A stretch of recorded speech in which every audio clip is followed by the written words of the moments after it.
What's good, shot callers? It's just me coming at y'all with another video. After watching this Memphis Golden State game, it inspired me. I had to come out here and make a video for y'all. Uh, Obviously, there's no Richard, no Robin. Richard has to get up in the morning. Robin, he's out having fun with his corporate friends. Uh, but after watching this game, man, it was too exciting. I had to come at y'all and give y'all a reaction to it, cause that game was fun, a lot of fun. Unfortunately, I wasn't able to watch the entire thing. I started about midway through the third quarter because I myself was at work, and I actually started watching the game while I was at work. We were already closed and we were getting ready to leave, but I knew the game was on, so I was like, I gotta catch at least some of it. And man, I'm glad I tuned in. Like it's it was really a must-watch game. I was watching, like I said, midway through the third quarter, and just how they were playing. Both teams were playing. They were playing. It really looked like grindhouse Memphis, like we were talking about yesterday. Um, on the podcast. Obviously, check that out on the YouTube and all our podcast websites and all that. But I had to. It was really a grindhouse. Like the game was really really slow, and how tense it was. Watching that, like when the third quarter ended, I was confused 'cause I thought the game was over. I thought Golden State had won. I was really confused because that's how tense it was. I thought it was the fourth quarter already. But no, I was watching replays on how intense Dylan Brooks and the entire Memphis squad was playing defense on Curry, even though he still ended the game with like 39 points. Uh, they played extremely good defense on him. Like they did not let him get a rhythm going. I mean, obviously he's Steph Curry, so he still, got his buckets, got his makes out there. But it was really cool to watch, and then it really exposed how weak Golden State as a team really was. Uh, they were really struggling to get stuff going if Curry wasn't able to bail them out, or Wiggins wasn't able to get a free drive and layup or an open shot or whatnot. And throughout the third and fourth quarter, they were just turning the ball over a lot, like Golden State was. They were turning the ball over a lot. However, like because Memphis was so focused on their defense and kind of like winding the clock down and trying to secure the win that way, their offense got like out of rhythm and they weren't able to like convert off the turnovers most of the time. Like they weren't able to push the ball. And credit to Golden State's defense as well. Like they got to this point because of their defense, and Steph Curry, of course. But the defense was the next big part of it. Um, and so I got to give them credit to where credit's due. They played great defense.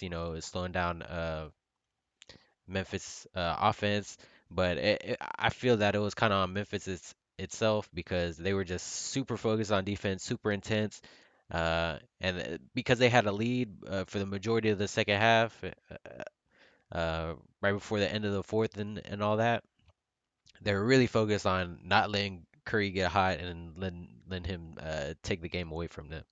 And so it threw them off on their rhythm and on offense, and they weren't able to string together buckets, and it just allowed Golden State to come back and tie up the game, and obviously eventually in the fourth quarter it went to overtime. Um, but one of the big stories was John Morant hitting five threes throughout this game. He's not known for being a three-point shooter at all, but he came up and he showed out when he needed to. Obviously a lot of teams now they've been disrespecting him at the three-point line. They've been letting him shoot, and he needed to make some tonight, and that's what he did, and he stepped up huge, like throughout the fourth quarter, throughout overtime, in order to get his team to win. And he really gives me Jimmy Butler vibes in a little bit. I'm always high on Jimmy Butler, but hear me out real quick. Like him and Jimmy Butler, they're not known for being three-point shooters, but like when they need to get a bucket for the team and to try and win and save the game and stuff like that, these guys show up. And Ja Morant's obviously a much younger player, so uh, it's really good to see him, develop and not be afraid. And I saw a clip of him hitting that turnaround floater to seal the game. Uh, he virtually did the same thing back in college. Um, it was damn near a replay. Like what he did in the NBA today, he did it back in college like 3, 4 years ago. So this dude, you could just tell like this dude was built for this stuff, and he showed it tonight. And it was almost like a passing of the torch kind of moment, but not exactly. But just seeing them dap it up at the end after the game was over.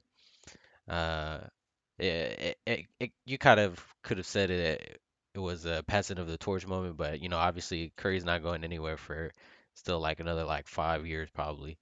Uh, but yeah, it was a really exciting game to watch. Uh, another another thing that John Morant did like to help secure that game in overtime, like he made a great play. He was driving to the basket, and shot clock was running out, and he was able to draw the defense in. He kicked it out to Tillman, I believe, in the corner, and he was able to hit that three, and it really shows that his playmaking ability. Obviously, we won't question his playmaking ability. He's a point guard, obviously, and he's been doing it all year long, and he continued to show it tonight. Um, and and it just shows the trust that he has in his teammates, and obviously he wouldn't be there in that position without his teammates. And uh credit to the coaching staff as well. uh I I probably should look up the Memphis's coach, but a little unprofessional, but whatever, it's fine. um credit the coaching staff for putting the right guys out there, and credit to John Moran and all those guys. Kyle Anderson had great plays. You know, great plays on defense, on offense as well. Obviously Dylan Brooks, he hit a couple, or he hit one late basket to end the drought. Uh, to stop Golden State from continuing going on their run. And also throughout the whole entire game, he played defense on Curry like full court virtually like the entire game. Like even in the backcourt, he was playing deny, he was denying him the ball. Like uh, he just really didn't like they clearly planned for this, and it worked wonders tonight. But there was times when Morant was on Curry as well, and it was clear that they had gone over this, they had practiced this, and because whether it be Kyle Anderson or John Morant or uh, that guy coming off the or helping off the screen, whether it be Steph Curry and Draymond Green pick and roll, or Steph Curry, Kevon Looney pick and roll, or whoever it was, the other guy was also right there to hedge and or at least try and trap Curry, uh, so he didn't get any space to shoot it at all. Like they forced him to drive and make him a 2-point scorer. And obviously Steph Curry is an extremely talented scorer all around, like not just three pointers. He was able to make plenty of layups, and he has lots of fancy finishes like up and unders and reverse lay-ins and all that kind of stuff. That's why he finished with 39 points. Greatness can't be stopped. It can only be slowed down.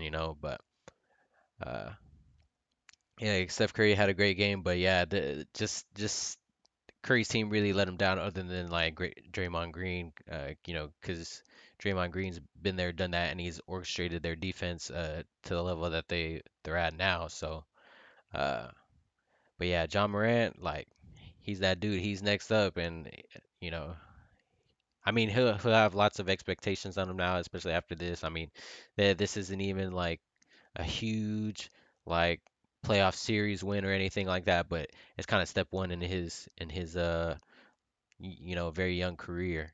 And it was just such a fun game to watch.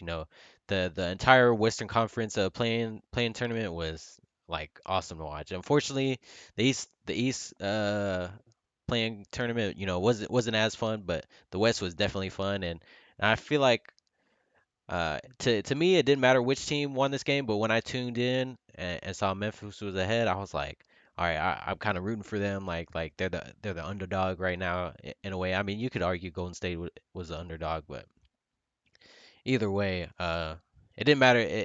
Bottom line, it didn't really matter which team won, but I really felt for Memphis and I mean I have family out there, I guess, so that's part of the reason why I rooted for them. But it was great to see them get the job done. Obviously, you guys have seen this background, and I'm sure y'all were wondering, why do I have this background, just on the NBA website. Um, and I'm about to get to that now because now I think what I'm gonna do is I'm gonna show y'all my playoff predictions through my playoff bracket. Um, Robin and Richard will also have those up. We'll post all of these up on our Twitters as well tomorrow before the games start. Just so we have our official picks out there. So follow us on Twitter at Shot Callers Show on Twitter and Instagram. We'll post them there, and we'll probably post some polls as well. But yeah, follow us on there, and to keep up with us. Uh, so let's go ahead and I'm gonna hop in to my playoff predictions. And this these playoffs, man, they're gonna be tough to call. Like, I mean, just like any kind of playoffs, I guess other than the East when LeBron was there and stuff, other than LeBron making it to the finals, like it's gonna be tough to call. And I think I'm gonna start with. I'm gonna start with the Eastern Conference going down here, and then I'm gonna go to the West. Um, so let's go ahead and hop right into it. I'm starting with Philly and Washington. I'll go ahead and get this out of the way. I think, obviously Philly's a better team. Bradley Beal's hurt, he's hurt, but he's out there playing still. But he's definitely not 100%. And uh, Washington, in order to beat the 76ers, uh, they're gonna need Bradley Beal to be at 100% to beat him. But that's still a small chance, even if he was 100%. Uh, so I think the 76ers, their defense is just going to be too great. But it is going to be kind of exciting to watch because, Joel Embiid, he talks a lot of mess. To everybody and anybody, it don't matter who it is. And Russ is a dude like that doesn't take shit from nobody. And if you try to give it to him, like he'll give it right back too. So I mean, they're both about that life, and there's been a lot of stuff on Twitter going around, especially posted by Worldwide Wob. Shout out to him. He's one of my favorite Twitter follows if you're into basketball or NBA basketball at least. Um, so there's been stuff going on Twitter, just hyping up that matchup between those two, even though it's like point guard and center, But I think it'll be interesting to watch. I got Philly, obviously, because they're just the all-around better team, like better defense. Their offense is solid enough, but Washington's defense is not good enough to really put a stop on, Joel Embiid, Tobias Harris, and guys like that. So I don't think Philly's gonna sweep the series. I think probably Washington could potentially will probably win one game at least, in my opinion.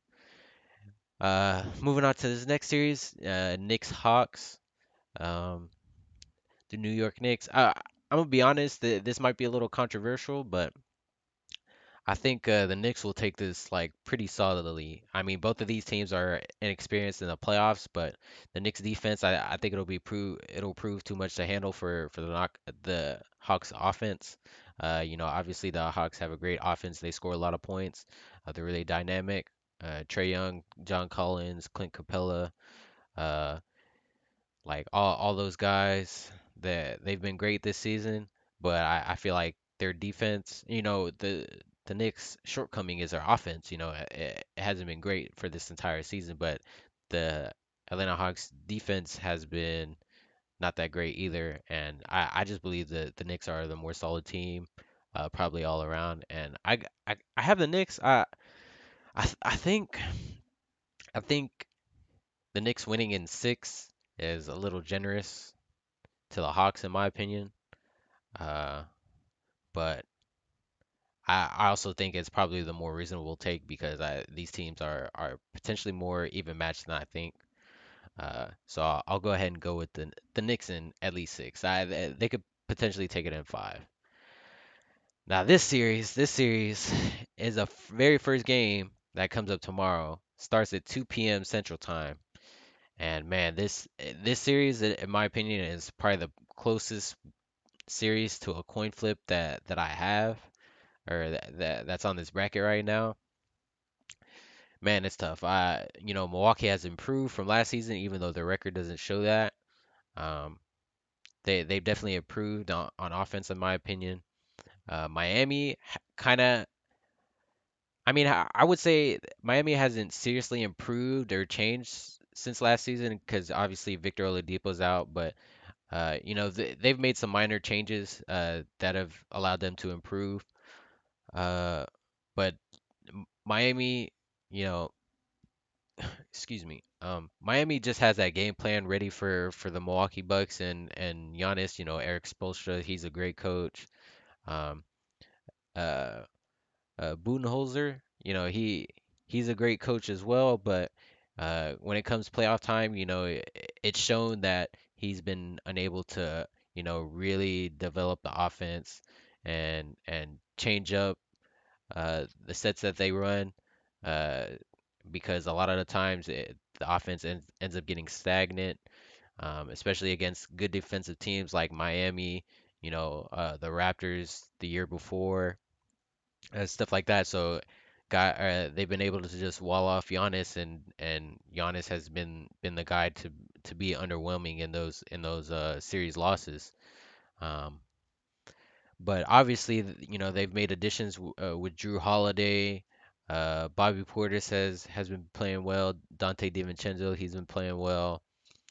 Uh, but this is a really even series, and also Jimmy Butler and the Miami Heat, they're saying they're locked in for the playoffs and all that kind of stuff, hyping it up, and I really think the series could really go either way. Like I think out of all the series, besides like maybe Clippers Dallas, I think this one probably is almost definitely going to Game 7. Uh, and it's just really tough to call like who I think's gonna win. Uh, I did a little bit of this earlier by myself just to kind of get myself familiar with the website and all that. And I had Milwaukee going through, and I'm not sure if I want to go with that. I love my Miami. They got great stuff going on.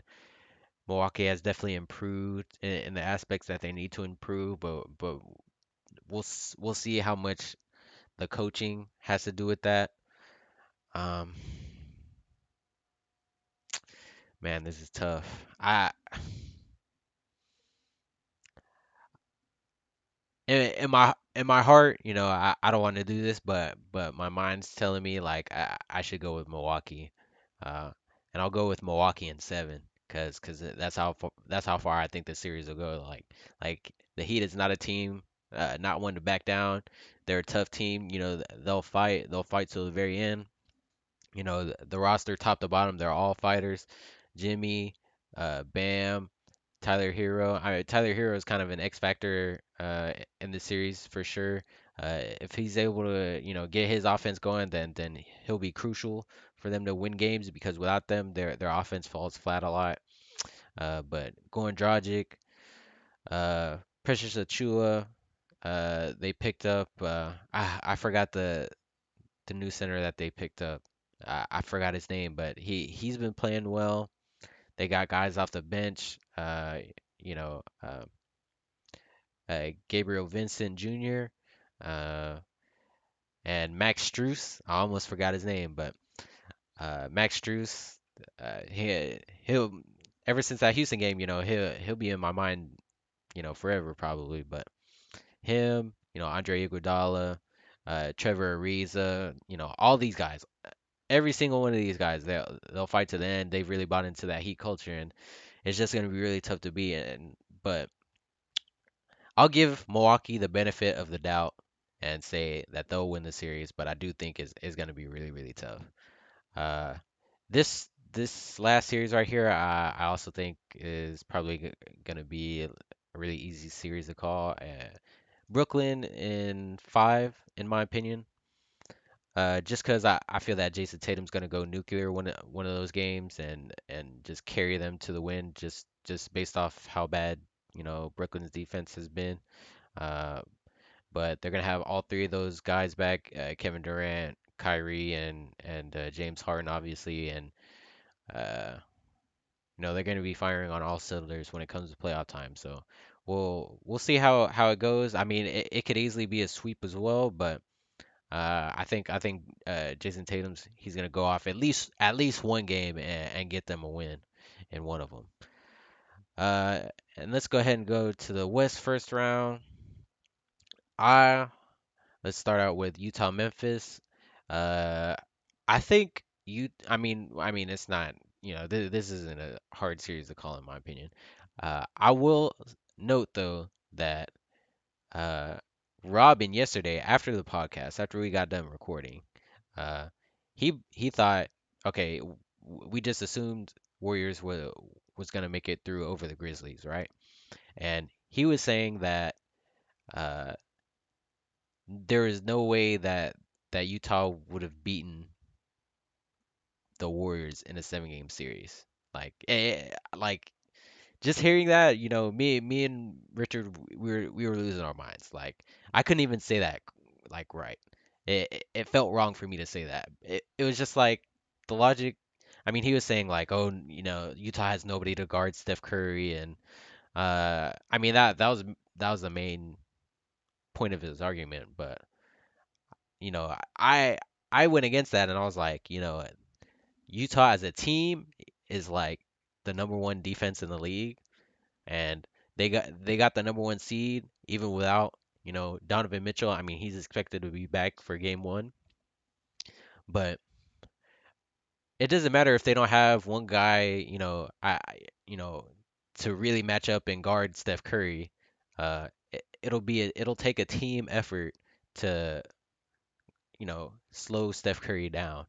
And also as a team, like the Utah Jazz are way more complete and way more threatening than the Golden State Warriors, were this season.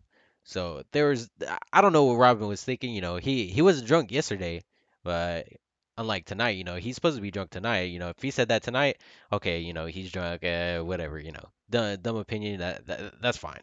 But I mean, they couldn't even beat Memphis, so he thought that they were gonna lose to, or they were gonna beat the Utah Jazz, the number one team in the league right now. Like, come on, man. Like, come on, bro. Like that wasn't gonna happen. That's cap. That's cap. But obviously, that was a hypothetical. Memphis made it through, and credit to Memphis. Obviously, they played great. Uh, but unfortunately, I believe their season will stop here. The Utah, they're just too solid of a team to to lose to Memphis, in my opinion. I believe, you know, John Morant was saying in interviews after the game, uh, they'll just take it one game at a time, get it done for 48 minutes, fight for 48 minutes, and so the Memphis Grizzlies, I believe, they'll definitely be fighting as well, but Utah, they're just too solid of a team on offense and defense, and I got Utah in five in that series. This series is the next series that I'm really, really tough on. Like, I'm like, obviously in the Dallas area, I'm a Dallas fan. I've grown up here, I started learning about basketball through Dallas, through the Dallas Mavericks. Like, so my heart is with Dallas, of course, but then also my mind is kind of still conflicted on both teams as well, because even though my heart wants to say Dallas, my mind is saying, Dallas has had a great year, given how bad their start was to the year. They got up to the fifth seed in the West, and they've looked solid even without Kristaps Porzingis. At the beginning of the season, their offseason pickups were looking iffy. Uh, their defense hadn't really improved, and their offense had fallen off with the additions of Josh Richardson and Willie Cauley-Stein, James Johnson, all those guys. Um, but they've turned their season around, and like they've been able to beat everybody except for like the Sacramento Kings for whatever reason. But they've done really well against the high rated opponents, and they've beaten the Clippers this season as well. But the Clippers, it's just the Clippers, excuse me, are a tough team to predict. Like they're cursed, but then they've also had like one of the best offenses in the league this season. Uh, Paul George has played great. We just don't know how the Clippers are going to show up. Are they going to show up cursed? Are they about to get bounced in the first round? Hopefully not, but I mean, they wanted this matchup against Dallas anyway. They tanked. They wanted to avoid the third and the second seed to avoid the Lakers playing the Lakers in the first round at all costs. So they went down to the four seed to try and face, Denver. You know, I mean, probably not Denver, but Portland and Dallas and those teams. Rather, excuse me, rather than playing against the Lakers first round. So they wanted this matchup. So potentially they have a game plan. I mean, Kawhi Leonard, he's gonna be Kawhi Leonard. He's gonna be solid as hell, like no stopping him. And he's gonna do great on defense. And also, this Clippers team, they've gotten Patrick Beverly back. So he's gonna be a pest on Luca and Jalen Brunson, guys like that. But also Kristaps is back, and hopefully he'll be healthy for this series. So that's another X factor. Jalen Brunson, wasn't much of an impact. Didn't have much impact on the last uh, series against the Clippers, but this season he's had a great season. Um, uh, s- so this is gonna be a really tight series. I really don't. This is another coin flip in my opinion. Like this is another tough game to call, but I really feel like the safe bet. I really feel like the safe bet is to say Clippers in six, and I like my mind just has a really tough time going with anything other than Clippers in six. Uh, and it feels wrong for me to do it, but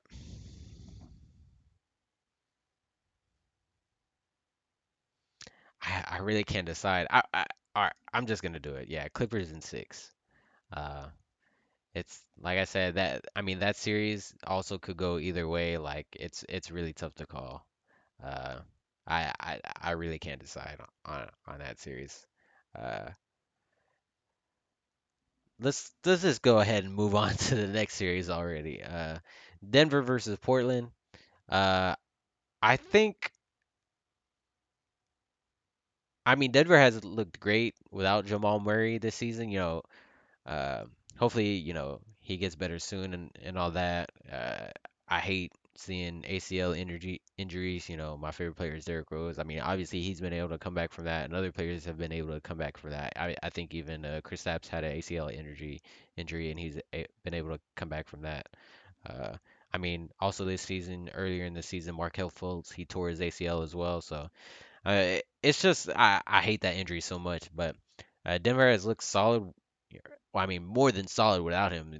They've had one of the best offenses in the league, thanks to Nikola Jokic and Michael Porter Jr., Aaron Gordon, uh, Anthony Campazzo, or yeah, Campazzo. He's looked solid. He's played solid. And Portland, you know.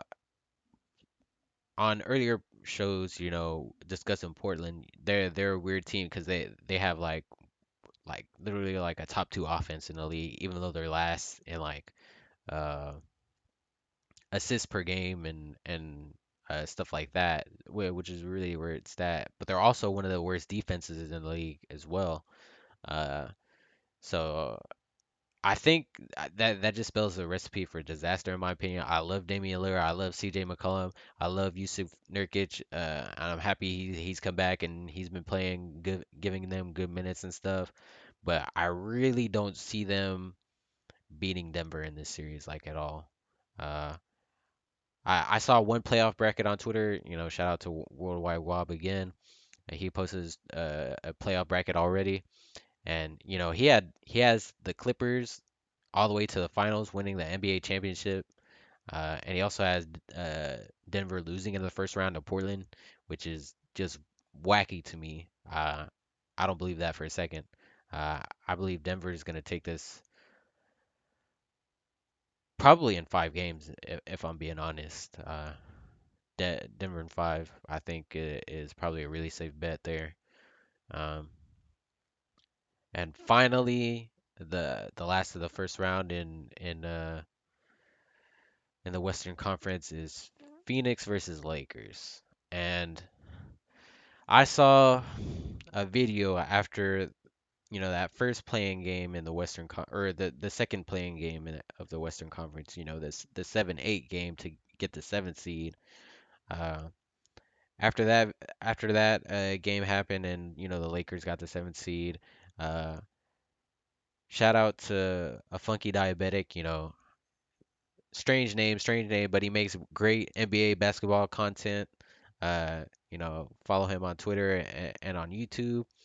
But he posted a video uh, on YouTube talking about the Phoenix, like the Suns probably have like no chance, and they've had a great season, but they're probably gonna lose to the Lakers and all that stuff, and which is kind of weird because I thought the Lakers getting the seventh seed kind of, I mean, I would say that they sabotaged themselves in a way because I feel like Phoenix right now is probably the best team in the NBA. I mean, you could argue the Nets, but the Nets have just been like a question mark for me, in my opinion. So uh, until we see like consistent minutes from the big three in the Nets, I want to say right now Phoenix has looked the best, and obviously Utah has the number one seed, but they've been missing Donovan Mitchell, and he's coming back, so we'll see how it is. Uh, uh, Recovering from that ankle injury, so it may take them a minute. It may take Utah a minute to get back into the rhythm, but so for right now, I want to say the Phoenix Suns is probably the best team in the NBA, and even in that playing game. LeBron hasn't looked 100%. AD has been hit and miss, especially when Andre Drummond and Montrezl Harrell are out there at the same time as him. Anthony Davis isn't at his best.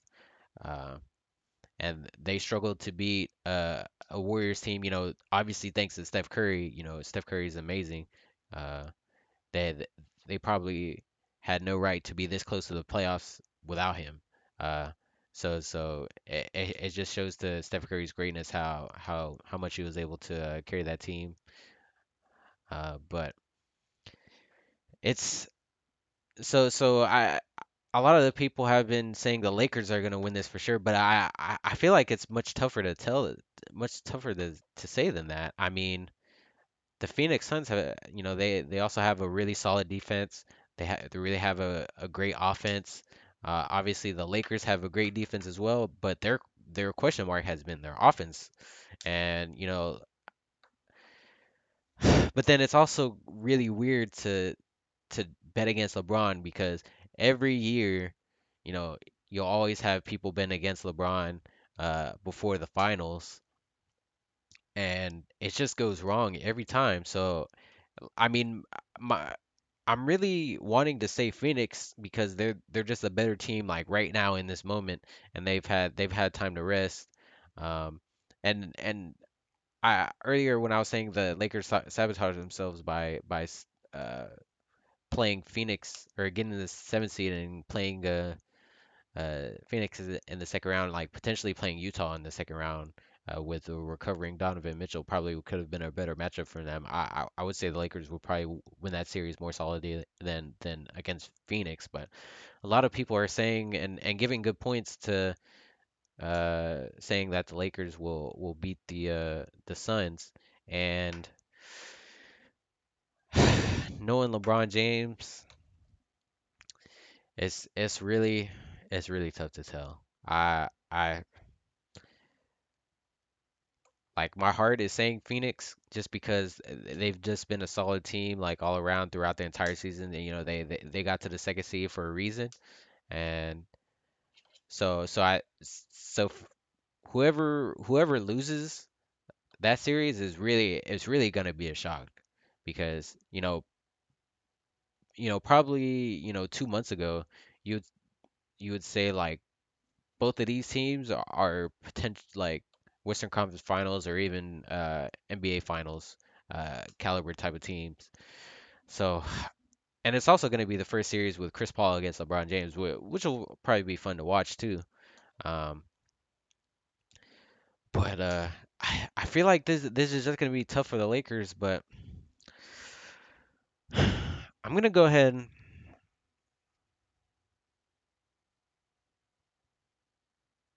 Man, it's really weighing on me to not bet against LeBron James, especially in the first round. Like,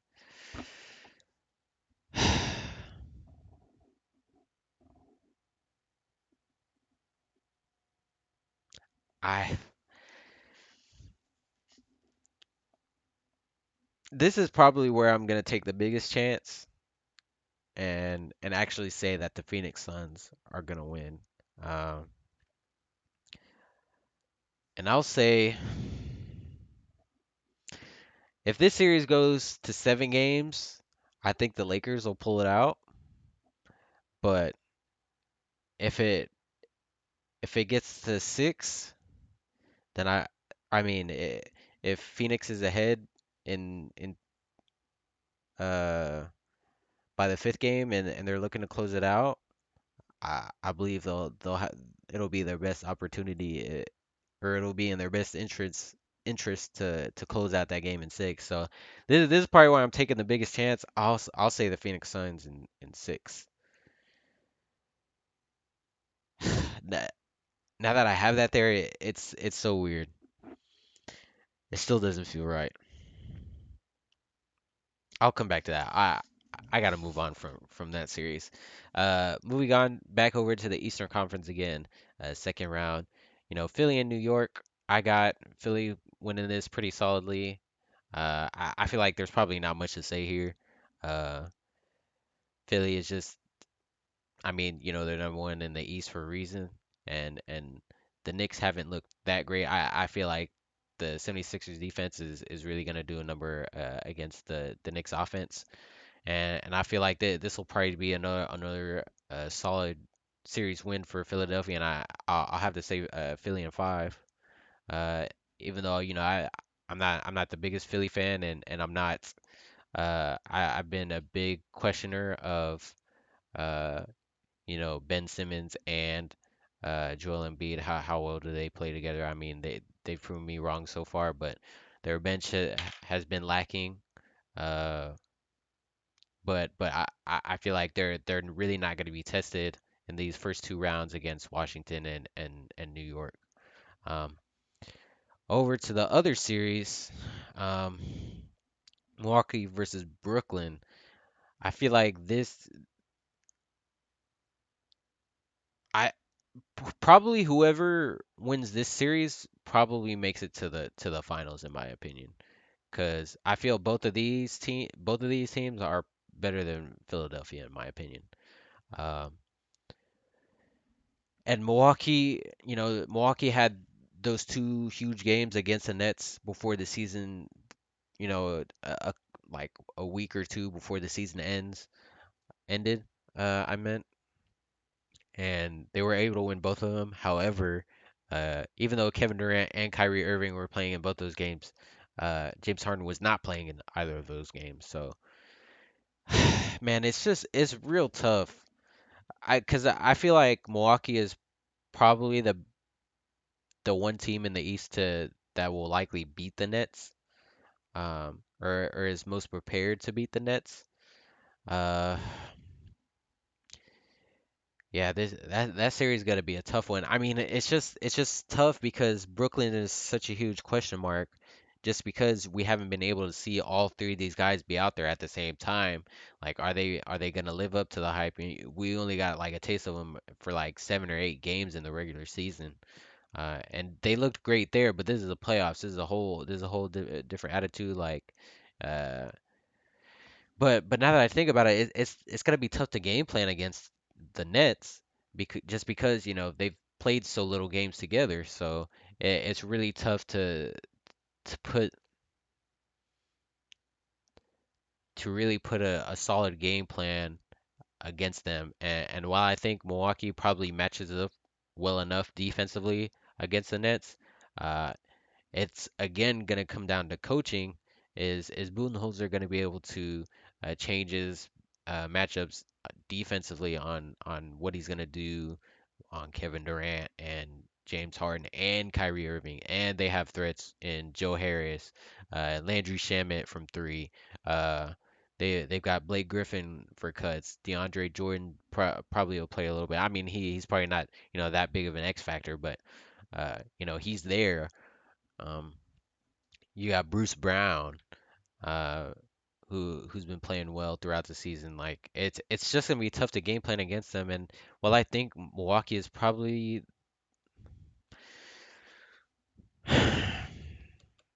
if this is Miami, by the way, I don't think Miami beats the Nets, like irregardless.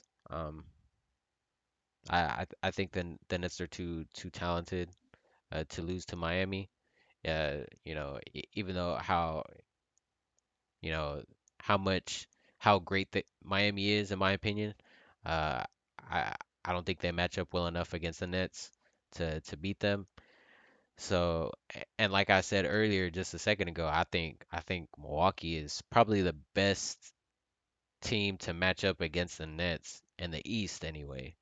Uh, so if only the Nets themselves weren't such a giant X factor, like such a big question mark, like is this gonna work? Is that gonna work? Is their defense gonna be solid enough to carry them through? Uh, and it's just like, man, I don't know. I really don't know. And I think that could potentially play into their favor and give them the benefit of the doubt. And so for that reason, I think the Nets are gonna win. I believe Milwaukee's gonna put up a fight though. This could potentially go to 7 games as well. Uh, eh, but then the Nets could surprise us all and just take it solidly in like 6 or 5 games as well. Just because how unpredictable they are and how hard they might hit coming right out the gate for their first year. So I mean, it really could go either way. Uh, I'll go ahead and say Brooklyn in six. Brooklyn in six. Because I really, I just have this lingering, like, scary thought in my head, like, man, like, Brooklyn could really just, come out of nowhere and, like, I mean, not even come out of nowhere, but, like, just, like, shut everybody up and steamroll these playoffs, or at least the Eastern Conference. Like, no joke. So, I even though I don't want that to happen, in my opinion, I feel like it probably is, as to my dismay. Uh, I feel like it probably is gonna happen. Going back to the West, second round, Utah and the Clippers. This is tough again too. I'll try not to linger too much more on either of these or throughout this you know, throughout the second round in the Eastern and Western Conference Finals and the finals themselves, because this is more getting off into, unexplored territory that, just getting this far, is really unpredictable. We really have no idea uh what's gonna happen. So in this series, I don't know. The Worldwide Wob, he took the Clippers in this series, 'cause like I said, he had the Clippers going all the way and winning the whole thing. Uh, man, I I just can't see that. I mean, I can see that happening, but yeah, I mean, this is all arbitrary, I guess, and I think I think Utah will win the series, and it'll probably be 6 or 7 games.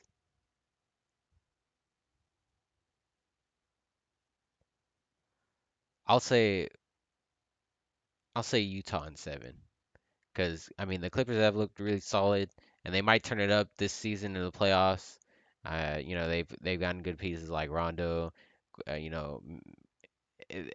It kind of it really just depends on Paul George, on how well Paul George plays. Like throughout their entire playoff bracket, it all depends on how well Paul George plays. Like everybody else is gonna show up, everybody else is probably gonna do what they need to do.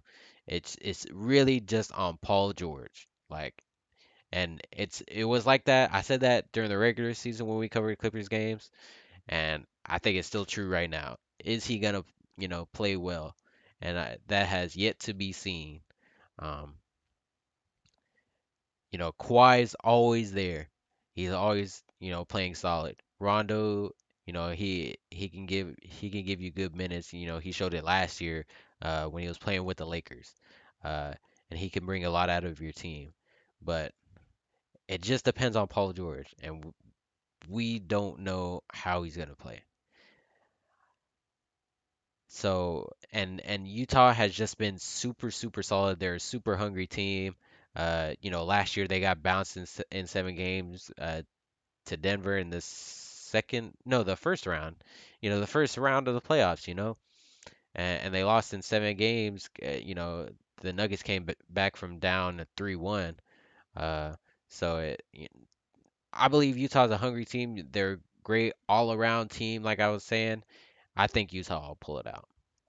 Now this series right here, this is another tough one.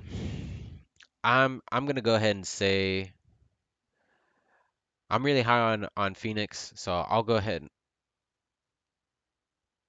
Mm, I mean, I'm probably down the Nuggets a little bit too much, but I will. I'm pretty high on Phoenix. I feel like Phoenix will win in 6. Um, they're they're a great team, and I feel like Denver is definitely gonna be a pain in the ass to beat, but I just really believe in Phoenix. I think they're a great team and a great safe pick to get to the Western Conference Finals.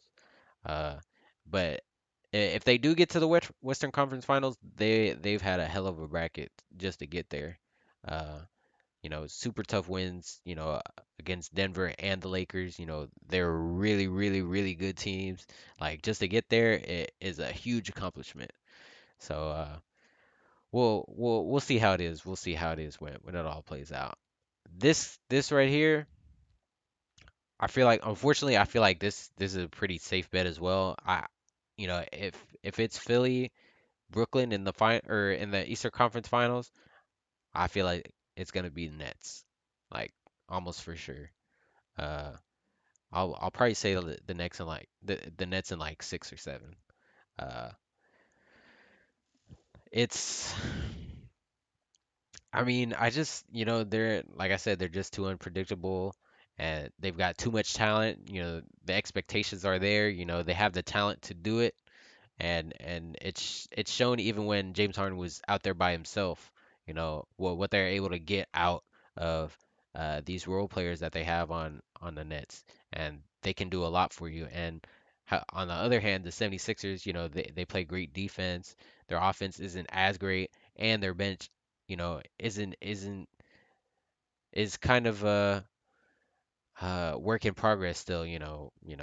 Uh, trust the process and all that, but it's Joel Embiid has been a great process to trust, but their bench is still kind of lacking in my opinion, and it's they're gonna need everything they got against the Nets, and not only that, but Matisse Thybulle is out. I mean, I don't know if he's gonna be able to come back in the playoffs, but he's also out, and he's one of their key defensive guys. I mean, he didn't give you anything scoring wise, but he's one of their key defensive guys, and maybe he could have played great defense on KD or Kyrie Irving or James Harden or whoever, But I feel like they would have really need him to step up and become more of a scorer in order for them to win that series. And I just think unless they get get guys like Shake Milton and Tyrese Maxey. I mean, Tyrese Maxey is a rookie for God's sake, like it asking him to probably consistently drop, 15 to 18 to 20 points in the playoffs throughout the entire playoffs in his first, in his rookie season is probably a lot to ask of him. Uh, Even though I think he's a cool player to watch, I think he's a good underrated piece on the 76ers. He hasn't gotten as many minutes. Uh, as I would like to, or that I think he deserves. But Shake Milton and Tyrese Maxey, uh, to get that kind of production out of them is probably a lot to ask, and I don't think it's gonna happen this season. So I have the Nets in at least six, uh, or at the most six probably. Um, Now this one's this one's pretty tough. Uh, like I said, this is pretty arbitrary at this point because this could be entirely different. Like maybe Dallas could beat the Clippers, or the Clippers could beat Utah, or the Lakers might go all the way again, and we might get Lakers Nets in the finals. You never know. I mean, it could be Denver, Brooklyn in the finals. Who knows? Who knows? Anything can happen, especially in this Western Conference. Anything can happen. Uh, you know, for the Eastern Conference, I think it's almost for sure going to be the 76ers in their Eastern Conference Finals. The only, I mean, you could change up Milwaukee and Brooklyn potentially for the Eastern Conference Finals, but I feel like the real, dark horse, the only real dark horse in the East is the Miami Heat, and they could potentially lose in the first round. So, um, the Heat is probably the only real dark horse in the East. Uh, Other than like Memphis and Portland, in my opinion, like everybody else could make a deep run in the playoffs this season. So, uh, getting to this point, I've earned. I mean, I think throughout this season, and last season, I think Donovan Mitchell has really earned everybody's respect. As a player, he's such a cool guy to watch. He's developed a lot, uh, and I feel that even though as much as I think Phoenix is a solid team, Utah has been the solid team. Uh, Even though in their last head-to-head matchup, I believe Phoenix won that matchup. But this is playoff time. Things change. I mean, both of them got great coaches. Quinn Snyder, potential, coach of the year, NBA coach of the year. Um, the coach for the Phoenix Suns is slipping my mind. Uh, Unless I have the coaches mixed up for Utah and Phoenix, but it's I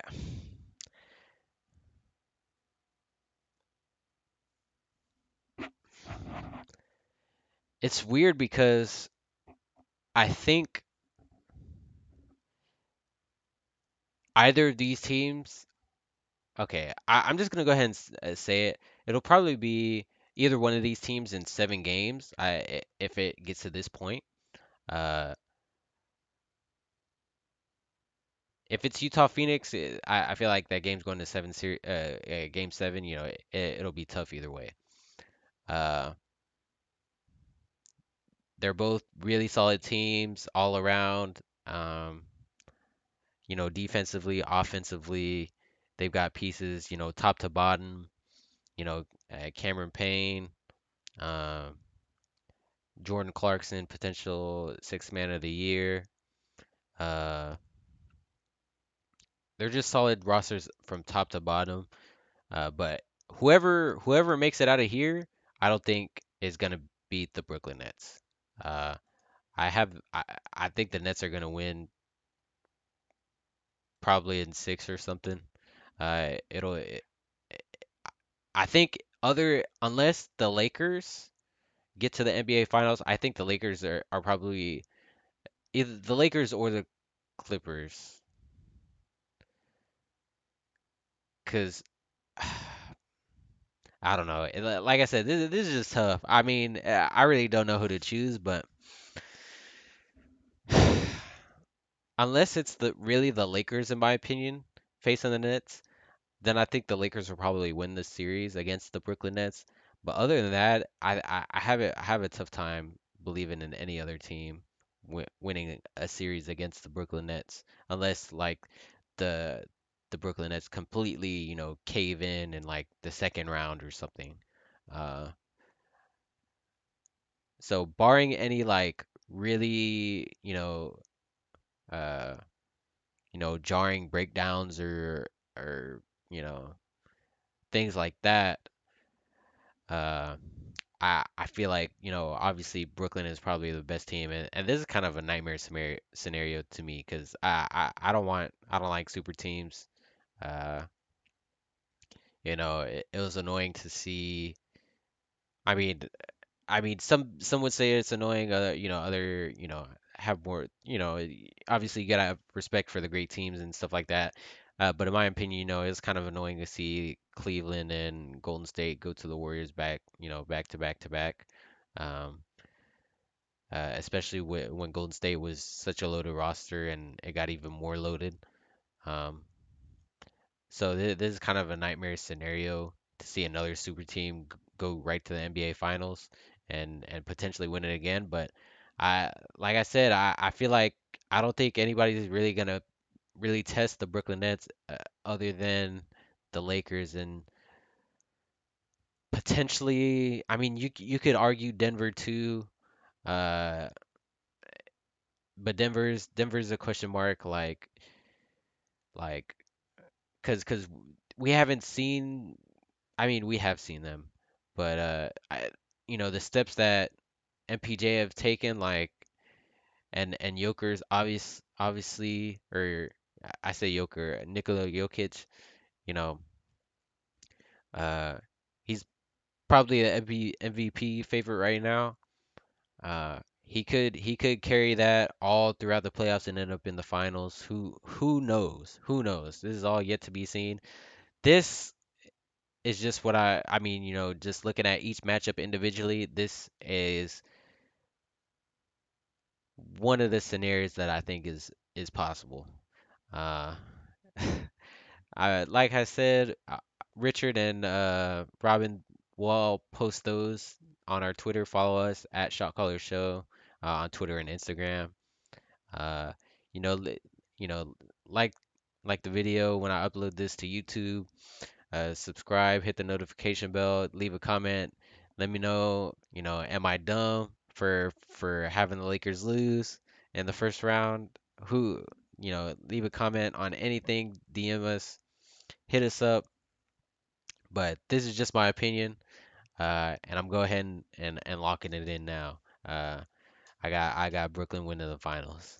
Uh, that, that's that's that.